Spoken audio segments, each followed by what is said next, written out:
বাংলাদেশের পতিত সরকার, ফ্যাসিস্ট সরকার, শেখ হাসিনা সরকার বাইরে বসে ষড়যন্ত্র করতেই পারে, করাটাই স্বাভাবিক। দেশেও ষড়যন্ত্র হচ্ছে, তার প্রচুর টাকায় দেশে লুটপাট হয়েছে, সেই লুটপাটের টাকাই ষড়যন্ত্রের পিছনে কাজে লাগানো হচ্ছে। সুতরাং এটা খুবই স্বাভাবিক। বাংলাদেশকে অস্থিতিশীল করা, এই অন্তর্বর্তী সরকারকে অস্থিতিশীল করা, এটা তাদের কর্তব্য। সেই কর্তব্যের মধ্য দিয়ে তারা দেশে ঢুকতে চায়, ঢুকার সেই প্রোগ্রাম করতে চায়।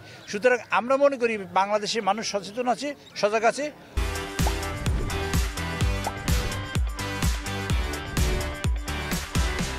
অন্তর্বর্তীকালীন সরকার সচেতন আছে, আমরা তো অবশ্যই সচেতন আছি। সুতরাং তাদের পক্ষে এখানে ঢোকা সম্ভব হবে না, যে অস্থিতিশীল করলেও তাদের পক্ষে সম্ভব। আপনারা দেখছেন আনসারের নাম দিয়া, সংখ্যালঘুদের নাম দিয়ে, বিভিন্ন নাম দিয়ে এখন আওয়ামী লীগ ঢোকার চেষ্টা করছে। এটাই আওয়ামী লীগ। এইগুলো মূলত বিভিন্ন জায়গায় কোথাও সুযোগ থাকলে সেখানে ঢোকার চেষ্টা করছে, এটা তারা সাকসেসফুল হবে না।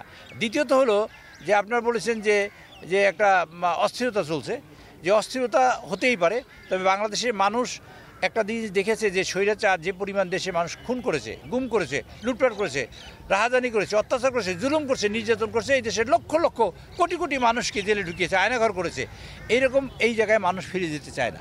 সুতরাং তারা অস্থিরতা করার চেষ্টা করলেও বাংলাদেশের মানুষ তার কঠোর এবং দাঁত ভাঙা জবাব দেবে, এবং তার সেই জবাব দিয়েই বাংলাদেশে ইনশাআল্লাহ আগামীতে জাতীয়তাবাদী দল বিএনপিকে ভোট দিয়ে ইনশাআল্লাহ তারেক রহমান সাহেবের নেতৃত্বে বাংলাদেশে সরকার গঠন করবে, এবং এই সকল ষড়যন্ত্রের ইনশাআল্লাহ আমরা সমুচিত জবাব দেবো তখন।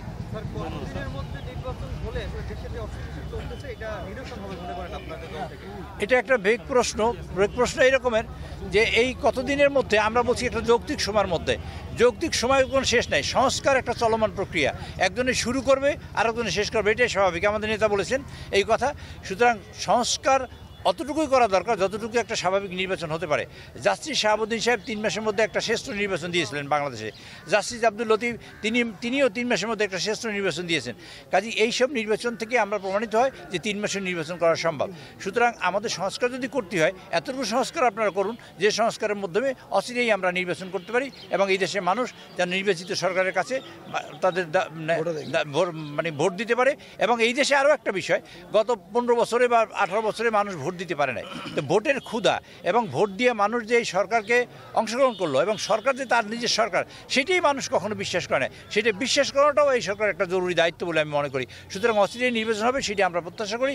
আপনাদের মাধ্যমে আমরা আশা করি আপনারা এই কথাটা জোরে সোরে বলবেন, যাতে আমরা একটা নির্বাচিত সরকারের কাছে আমরা গভর্নমেন্ট হস্তান্তর করতে পারে এবং সেই ব্যবস্থা হোক।